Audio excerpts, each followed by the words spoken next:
Hello friends, मैं हूं रवि और आप देख रहे हैं स्टडी अल्फ़ा। इस चैनल में आप लोगों का बहुत बहुत स्वागत है। और जो लोग इस चैनल में नए हैं वो इस चैनल को सब्सक्राइब कर ले और साथ ही बेल आइकन को प्रेस कर ले ताकि आने वाले नोटिफिकेशन का अपडेट आप सबको मिलता रहे।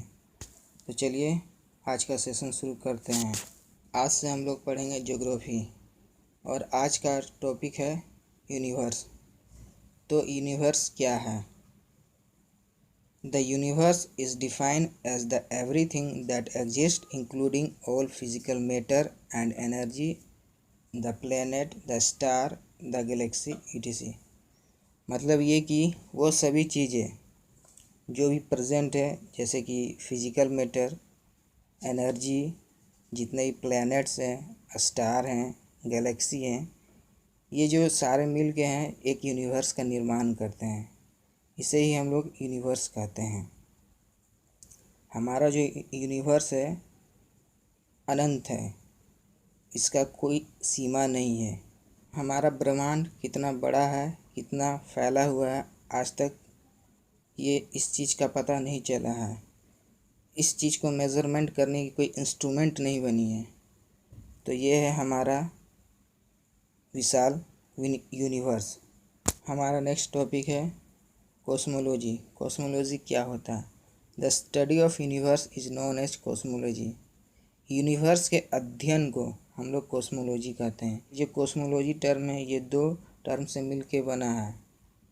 पहला कॉस्मोस, दूसरा लोगोस। कॉस्मोस का मतलब होता है यूनिवर्स एंड लोगोस का मतलब होता है साइंस। मतलब ये कि वो विज्ञान जो यूनिवर्स के बारे में हम लोग को बतलाता है, उस चीज़ को हम लोग कॉस्मोलॉजी कहते हैं। And the universe has no limit. जैसा कि पहले भी मैंने बताया, यूनिवर्स का कोई लिमिट नहीं है, ये लिमिटलेस है। यानी कि हमारा जो ब्रह्मांड है वो अनंत है। चलिए आगे बढ़ते हैं। हमारा नेक्स्ट टॉपिक है गैलेक्सी। गैलेक्सी क्या है? A galaxy is a vast system of billions of star which also contain a large number of gas, clouds and dust isolated in a space from similar system। मतलब ये कि हमारा जो Galaxy है एक बहुत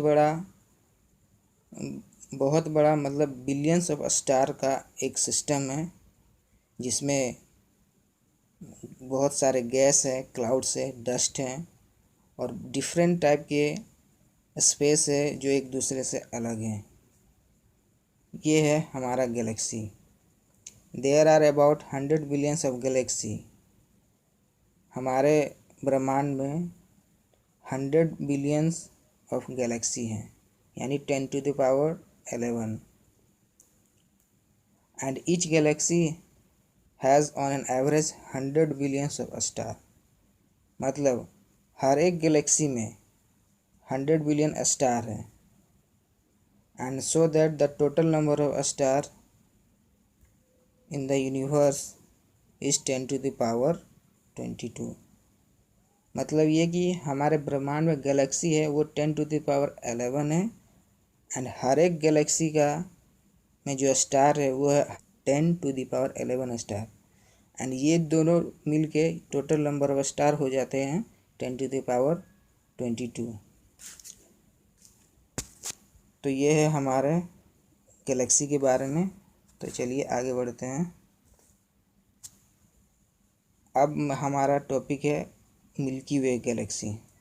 the Milky Way galaxy is the home of our earth and solar system and it is a spiral in shape. तो जैसा कि हम लोग ये जानते हैं कि हम लोगों का अर्थ का जो घर है वो है मिल्की वे गैलेक्सी। जिस तरह हम लोगों का घर अर्थ है, उसी तरह अर्थ का भी घर है, तो वो घर है Milky Way Galaxy. And it is spiral in shape. जो हमारा मिल्की वे गैलेक्सी है वो स्पायरल शेप में है। एंड नेक्स्ट है the Milky Way Galaxy was formed 5 billion years after the big bang. सबसे पहले तो बिग बैंग आया था उसके बाद यानी 5 बिलियन ईयर्स बाद हमारा जो मिल्की वे गैलेक्सी है उसका फॉर्मेशन हुआ। And the nearest Galaxy is Andromeda. हमारा जो नियरेस्ट गैलेक्सी है वो है Andromeda. The most important term exam में अक्सर पूछे जाते हैं, तो इसे ध्यान में रखिएगा। आगे बढ़ते हैं। हमारा नेक्स्ट टॉपिक है स्टार। स्टार क्या होता है? स्टार जो हमारा होता है वो collection of various hot burning gases होता है, डस्ट पार्टिकल होता है, जो एक दूसरे से ग्रेविटी के through and the light takes about 4.3 years to reach from the next nearest star from Proxima Centauri। जैसा कि हम लोग जानते हैं हमारे पृथ्वी का सबसे नज़दीक का जो तारा है होता है वो है सूर्य, द सन। उसके बाद जो नेक्स्ट नियरेस्ट स्टार है वो है प्रोक्सिमा सेंचुरी। उस प्रोक्सिमा सेंचुरी से जो लाइट हम लोग तक आता है उस लाइट को आने में टाइम लगता है about 4.3 years.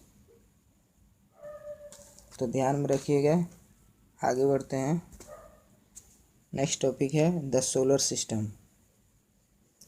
The solar system consist of the sun, the 8 planets and their satellite and thousands of other smaller heavenly bodies such as asteroid, comets and meteors। मतलब ये कि हमारा जो सोलर सिस्टम है, सौर मंडल, वो सन, हमारे जितने भी 8 प्लैनेट्स हैं और जितने भी प्लैनेट के सैटेलाइट हैं और thousand of smaller heavenly body जैसे कि उल्का हो गया, धूमकेतु हो गया, क्षुद्र ग्रह हो गया, एस्टेरॉइड, कॉमेट, ये सारे मिलके एक सोलर सिस्टम का निर्माण करते हैं। तो ये होता है हमारा solar system. The sun is at the centre of the solar system.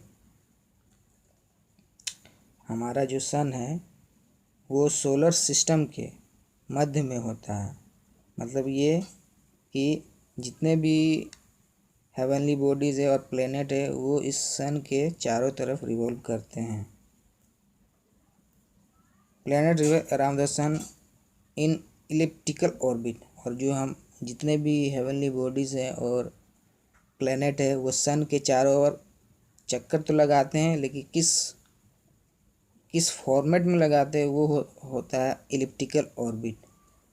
अक्सर ये एग्ज़ाम में पूछे जाते हैं, तो इसे ध्यान में रखिएगा।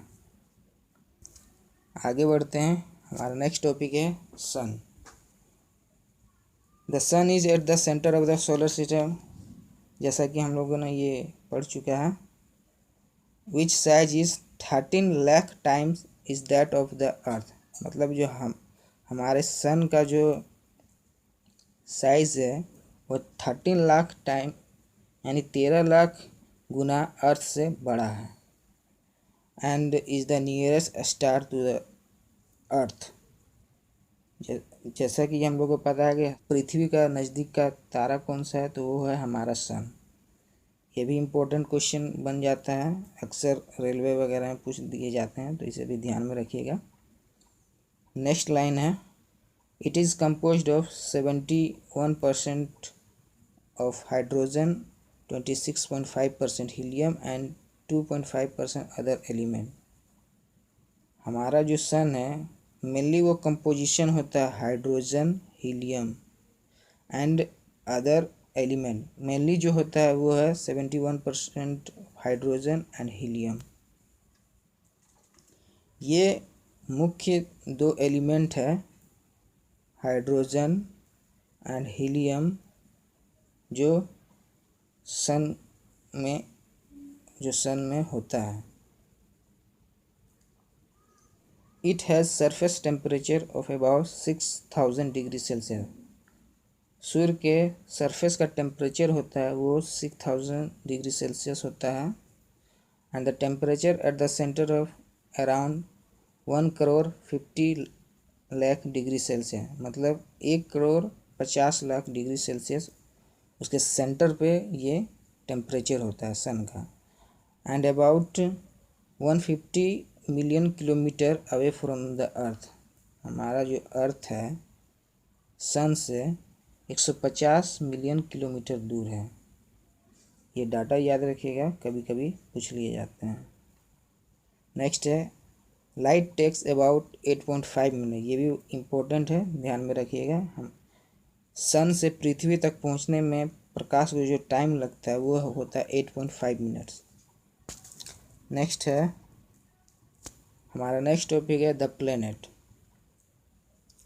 There are 8 planet in our solar system, ये तो सभी को पता है। Mercury, Venus, Earth, Mars, Jupiter, Saturn, Uranus, Neptune according to their distance. मतलब ये कि ये जो सीक्वेंस है प्लेनेट का, इसे याद रखना है। ये जो सीक्वेंस है अकॉर्डिंग टू देयर डिस्टेंस है, डिस्टेंस के अकॉर्डिंग है, कौन कितना किससे कितना दूर है, कितने डिस्टेंस में है, उसके अकॉर्डिंग पे ये प्लेनेट प्लेस किया गया है। Mercury, Venus, Earth, Mars, Jupiter, Saturn, Uranus and Neptune. और ये जो 4 प्लेनेट है मरकरी, वेनस, अर्थ, मार्स, ये जो 4 है इस प्लेनेट को हम लोग टेरेस्टेरियल प्लेनेट बोलते हैं। एंड द लास्ट जो 4 प्लेनेट है Jupiter, Saturn, Uranus and Neptune, ये जो 4 प्लेनेट है ये होते हैं गैसियस प्लेनेट। मतलब ये कि टेरेस्टेरियल प्लेनेट मतलब स्थलीय ग्रह, मतलब जिसमें ज़मीन हो, मिट्टी हो, ये जो प्लेनेट होते हैं ये टेरेस्टेरियल प्लेनेट कहलाते हैं। और जो 4 जो प्लेनेट है गैसियस प्लेनेट, उसमें किसी तरह का कोई मिट्टी वगैरह, भूपर पट्टी वगैरह हो गया, सरफेस लेयर, ये सब नहीं होते हैं, केवल उसमें गैस भरा रहता है। तो वो है Jupiter, Saturn, Uranus and Neptune. And second line है जुपिटर, सैटर्न, सेकेंड लाइन है Jupiter, Saturn, Uranus, Neptune, Earth, Venus, Mars, Mercury according to their size. ये भी बहुत इम्पोर्टेंट है, लोग ये ऊपर वाले के तो याद रखते हैं इसका सीक्वेंस, लेकिन इस सीक्वेंस को बहुत कोई याद नहीं रख पाते हैं, जो बहुत ही इम्पोर्टेंट है। और इसे याद रखने का एक तरीका ये है, जैसा कि ऊपर हम लोगों ने पढ़ा जुपिटर, सैटर्न, यूरेनस, नेपच्यून, जो सीक्वेंस में है वही 4 प्लेनेट, इसको यहाँ पे प्लेस कर दिया जाए Jupiter, Saturn, Uranus, Neptune according to their size में। तो ये 4 प्लेनेट यहाँ हो गया, बच गया 4 प्लेनेट। तो हम लोग जानते हैं कि सबसे छोटा जो फिर प्लेनेट होता है वो होता है मरकरी, तो ये आ जाएगा इस जगह पे मरकरी। यहाँ बच गया 3। अब 3 में से बच गया अर्थ, वेनस, मार्स में। तो हम लोगों को ये भी पता है कि इस टेरेस्टेरियल प्लेनेट में मरकरी, वेनस, अर्थ, मार्स, इस 4 टेरेस्टेरियल प्लेनेट में जो सबसे बड़ा प्लेनेट होता है वो है हमारा अर्थ। तो नेपच्यून के ठीक बगल में आ जाएगा अर्थ, और अर्थ के बगल में आ जाएगा वेनस, इसलिए क्योंकि अर्थ और वेनस का जो साइज होता है लगभग सिमिलर होता है, इसलिए इसे अर्थ ट्विन भी कहते हैं। तो अर्थ के बगल में आ जाएगा वेनस, बच गया लास्ट वन मार्स, तो ये आ जाएगा वेनस के बगल में। तो ये है याद करने का एक अच्छा सा ट्रिक, जो बहुत ही अच्छा है, इसे याद रखिएगा। आगे बढ़ते हैं, हमारा नेक्स्ट टॉपिक है Mercury. Mercury is the closest planet to the sun. जैसा कि हम लोग जानते हैं कि मरकरी सूर्य का सबसे नज़दीक का ग्रह होता है, ये तो सभी लोग को पता है। एंड नज़दीक होने के कारण ये एक्सट्रीमली हॉट भी होता है, नो डाउट। नेक्स्ट है Mercury planet has no gases like CO2, N2, H2 and O2।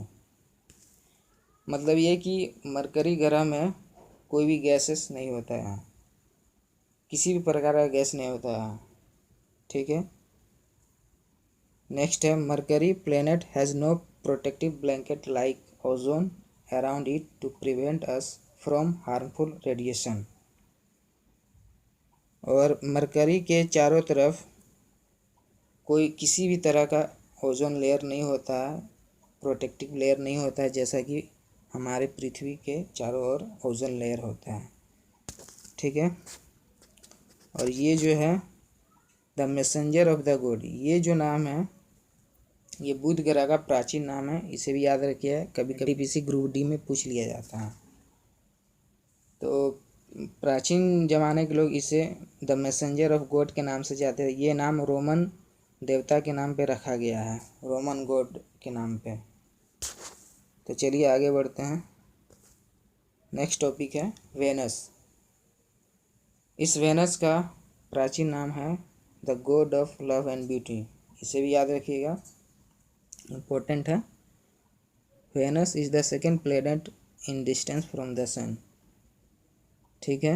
Venus is also known as evening star as well as morning star. मतलब ये कि वेनस को हम लोग शाम का तारा भी कहते हैं एंड भोर का तारा भी कहते हैं। And it is also known as Earth twin, जैसा कि प्रीवियस स्लाइड में मैंने बताया कि अर्थ का ट्विन्स जो होता है वो वेनस है। मतलब ये कि ये साइज में सिमिलर होते हैं, इसलिए इसे अर्थ ट्विन्स कहते हैं। नेक्स्ट लाइन है it is hottest planet even hotter than Mercury of our solar system. अब यहाँ पे वो सबसे बड़ा इम्पोर्टेंट पॉइंट है, कह रहा है कि वेनस जो होता है वो सबसे हॉटेस्ट प्लेनेट होता है इवन हॉटर देन मरकरी। ऐसा क्यों, जबकि सबसे हॉटेस्ट प्लेनेट होना चाहिए था मरकरी को, क्योंकि वो सूर्य के सबसे नज़दीक है, लेकिन ऐसा नहीं है। हमारा जो सबसे हॉटेस्ट प्लेनेट है वो है वेनस। ऐसा इसलिए कि वेनस के चारों ओर मतलब कि वेनस जो है वो dense cloud of carbon dioxide से घिरा हुआ है। मतलब ये कि वेनस ग्रह में जो है कार्बन डाइऑक्साइड की मात्रा बहुत अधिक होती है और वो चारों तरफ एक क्लाउडी कार्बन डाइऑक्साइड से घिरा हुआ रहता है। और वो जो कार्बन डाइऑक्साइड जो होता है वो हीट को ज़्यादा एब्जॉर्ब करता है। That's why Venus is the hottest planet even hotter than Mercury. याद रखिएगा, इम्पोर्टेंट है। चलिए आगे बढ़ते हैं। हमारा नेक्स्ट टॉपिक है द अर्थ, हमारी पृथ्वी। Earth is the largest from the inner planet. हमारा 4 टेरेस्ट्रियल प्लेनेट होता है, पहला मरकरी, दूसरा वेनस, तीसरा अर्थ और चौथा मार्स। ये 4 टेरेस्ट्रियल प्लेनेट में सबसे बड़ा जो प्लेनेट होता है वो है हमारा अर्थ। ठीक है। And the earth is 23 degree tilt on its axis and दस मेक 66.5 डिग्री एंगल। यहाँ पर समझने वाली बात है, चलिए थोड़ा समझ लेते हैं इस लाइन को, ये कह क्या रहा है। देखिए ये है हमारा अर्थ, फिगर पे ना जाइएगा, बस इस लाइन पे ध्यान रखिए, ये कहना क्या चाह रहा है मैं उसी को समझा रहा हूँ। ये है हमारा अर्थ और ये हो गया परपेंडिकुलर एक्सिस मान लीजिए। तो इसमें कहा है कि हमारा जो अर्थ है वो 23.5 डिग्री झुका हुआ है ऑन इट्स एक्सिस, अपने एक्सिस पे। ये जो एक्सिस है उस एक्सिस पे 23.5 डिग्री झुका है। तो मान लीजिए कि ये एक्सिस झुक गया तो ये एक्सिस आ गया ऐसे, मान लीजिए झुक गया है।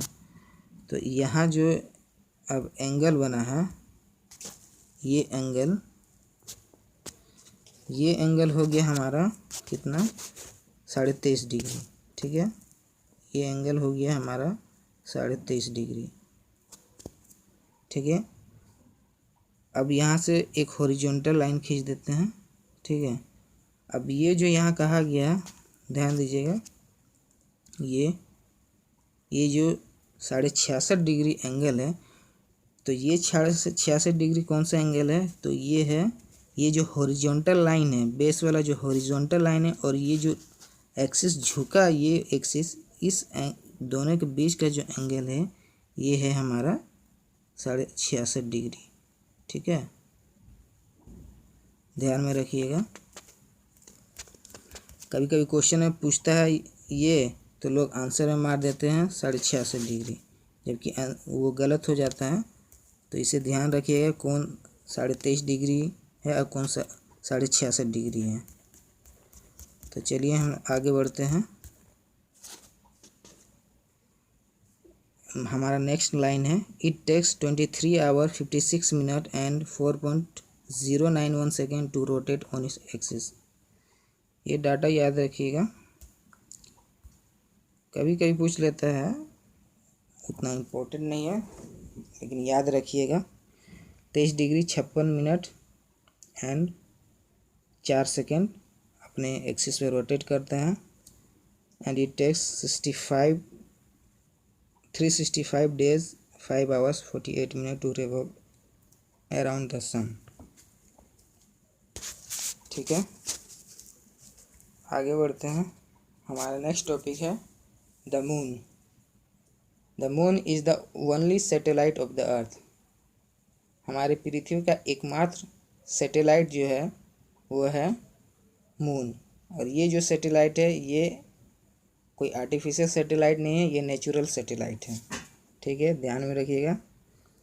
It has diameter 3475 kilometre and it's circumference is 10,864 kilometre while its orbit is elliptical। ठीक है, नेक्स्ट है, only 59% of the total surface of the moon is visible from the earth। मतलब ये कि हमारे पृथ्वी से जो चांद दिखता है वो उस चांद का हम लोग 59% भाग ही देख पाते हैं, पूरा 100% भाग कभी नहीं देख पाते हैं। तो इसे ध्यान में रखिएगा। And the highest mountain on the moon is beauty mountain. Beauty mountain नहीं है, ली ब्यूटी माउंटेन है। ठीक है, which is 10,660 metre high. Next है, the moon has no atmosphere, no weather and no sound. ये लाइन जो है इम्पोर्टेंट लाइन है, ध्यान रखिएगा। हमारे मून में कोई एटमॉस्फेयर नहीं होता है, ना ही कोई वेदर होता है और ना ही कोई साउंड होता है। तो इम्पोर्टेंट है, क्वेश्चन अक्सर एनटीपीसी ग्रुप डी में पूछ लिए जाते हैं, ध्यान रखिएगा। And the light of the moon takes 1.3 second to reach the earth. Moon से अर्थ तक पहुंचने में लाइट को जो समय लगता है वो है 1.3 सेकेंड। ठीक है, आगे बढ़ते हैं। ये है उसका हिंदी वाले स्टूडेंट पढ़ लीजिएगा। आगे बढ़ते हैं। नेक्स्ट टॉपिक है हमारा मार्स, मंगल ग्रह। मार्स को रोमन गॉड ऑफ वार के नाम से जाना जाता था, यानी कि युद्ध का देवता। It also known as red planet. इसे रेड प्लेनेट के नाम से जाना जाता है। And it has iron rich red soil. ठीक है, यही वजह है कि इसे रेड प्लेनेट कहा जाता है, क्योंकि इसमें जो सॉइल पाया जाता है वो आयरन रिच सॉइल होते हैं जो रेड कलर में होते हैं। And the most important is Phobos and Deimos are 2 satellites of the Mars. ये जो 2 सैटेलाइट है बहुत ही इम्पोर्टेंट सैटेलाइट हैं जो मंगल ग्रह के हैं, फोबेस एंड डीमोस। ध्यान रखिएगा। तो आज का सेशन यहीं पर समाप्त होता है। मिलते हैं नेक्स्ट वीडियो में। वीडियो अगर पसंद आई हो तो लाइक करना, सब्सक्राइब करना। मिलते हैं नेक्स्ट वीडियो में। Thank you.